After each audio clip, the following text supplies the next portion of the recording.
Hey everyone, my name is Scott. I'm the founder and author of SANspotter.com, and this is what I look like when I'm trying to think of ways to make Terminal 1 here in San Diego look good.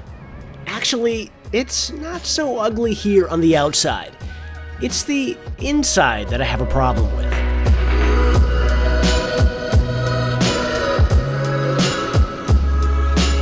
Before getting too deep into a rant about Terminal 1, I do need to tell you that I'm flying JetBlue Mint from San Diego to New York today on flight number 190. This is a product that I've flown many times already, but doing it again starting in Terminal 1 this time seems so very wrong.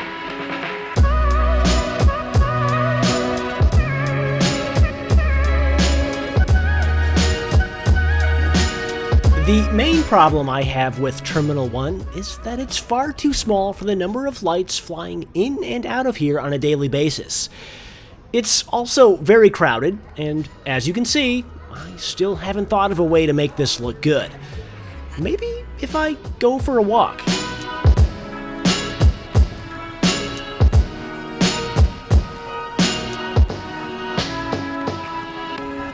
Nope, that didn't work either.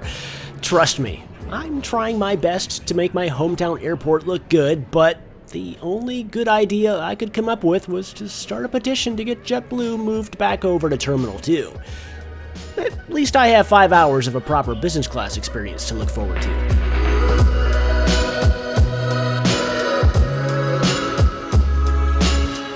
On a side note, look at them storm clouds looming in the distance.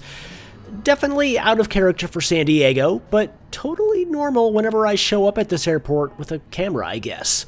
I mean, who remembers my Hawaiian Airlines video from San Diego to Honolulu a few weeks ago? That plane got more wet sitting on the ground than it would have if we ditched in the ocean right after takeoff.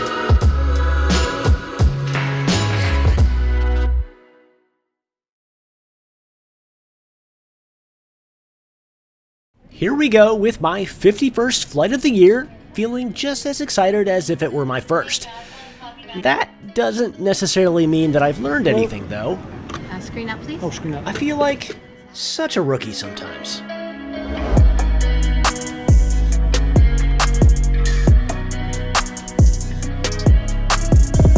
I can't even begin to describe how good it feels to be back in JetBlue Mint again.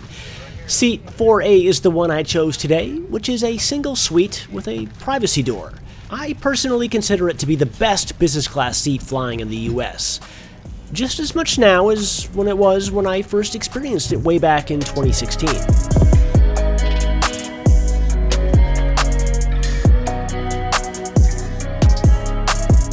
Still, after all these years, I can't help but to chuckle a little and nod my head when I read the title of the menu.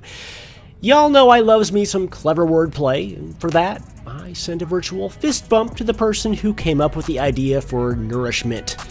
Well played.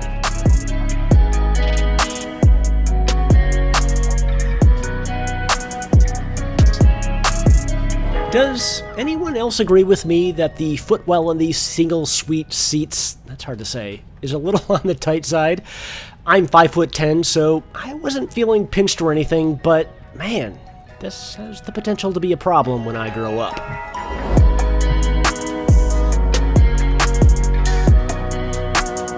Also, slightly different from last time is a gender-neutral amenity kit.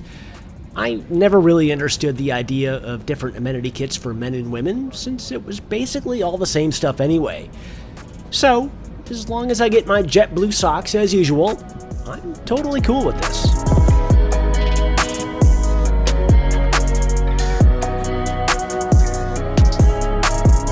I gotta tell you, it felt so good to be in that seat, strapping on that seatbelt, knowing that, so far, JetBlue Mint is still as good as it used to be. Well, there's that whole Terminal 1 thing that needs to be dealt with, of course.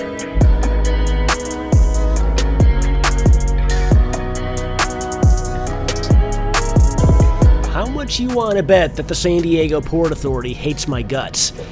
All I ever seem to do lately is show how gloomy and rainy it is here in San Diego. Even worse, I'm kinda worried that my buddy Neil from the Moments in the Sky YouTube channel won't ever want to make a visit. Yeah, I definitely need to work on showing this airport in better light.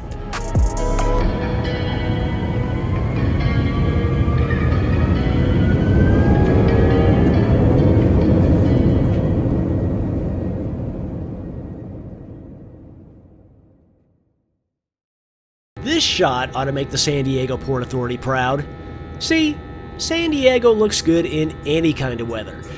Now, if you'll excuse me, it's time to shut out the world and enjoy a few hours of selfish alone time.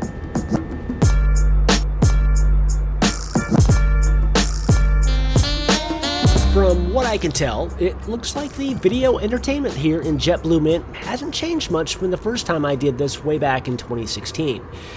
It's the same exact noise-canceling headphones too, which is fine I guess, because they sound decent. Well, Jeb Brooks probably wouldn't agree with that statement, but I'm not an audiophile, so take that for what it's worth.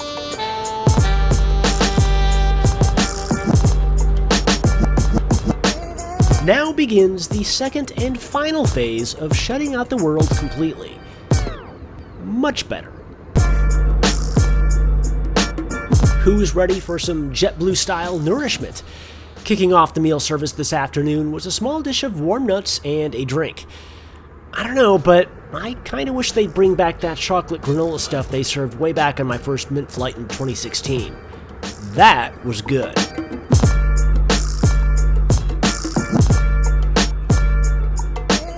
I really gotta hand it to JetBlue. I have never once been disappointed with a meal on this airline, and today was no different. I opted for the Tuscan kale and apple salad, the grilled salmon, and the chicken. Phenomenal on all three counts. For dessert, it was some kind of orange sorbet, which was okay, but I'm not really a fan of sorbet anyway, so I did what I could with it. If my fellow patron Kochan was on this flight today, you know that I would totally give it to him to enjoy.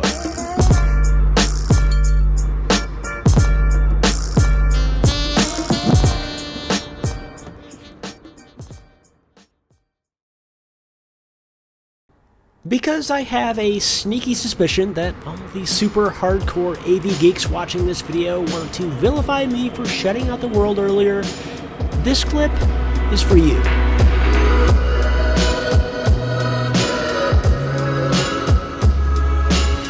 I know. I would have loved to leave the window shade open as well, but I would have been vilified by everyone in the cabin for doing so. Instead, here's some SANspotter style new review action for all to enjoy.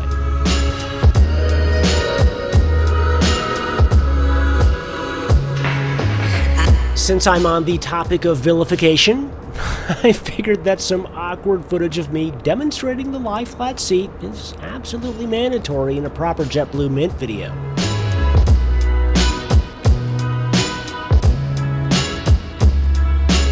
Guess what? I learned something very important about my body just 10 minutes after they handed out these cookies. Apparently, I'm very allergic to something in sugar cookies because I spent the remaining 10 minutes of this flight feeling like I was teetering on the edge of ending up in the emergency room upon arrival at JFK. Seriously, that was not a good feeling.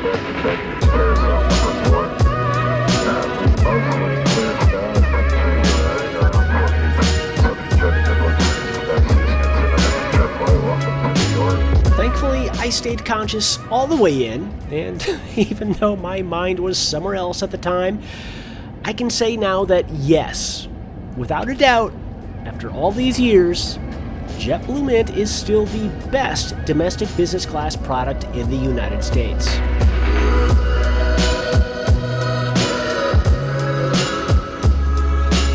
Well, that's it. I suspect that most of the hardcore AV geeks bailed on this video as soon as I shut the window shade immediately after departure from San Diego, but for those of you who hung on to the end, thank you. I also want to give huge thanks to my distinguished patrons, Riley Wingo, Erik Shoell, as well as everyone else. You guys and gals mean more to me than you could possibly know. Anyway, thanks for watching, and I'll catch you in the next one.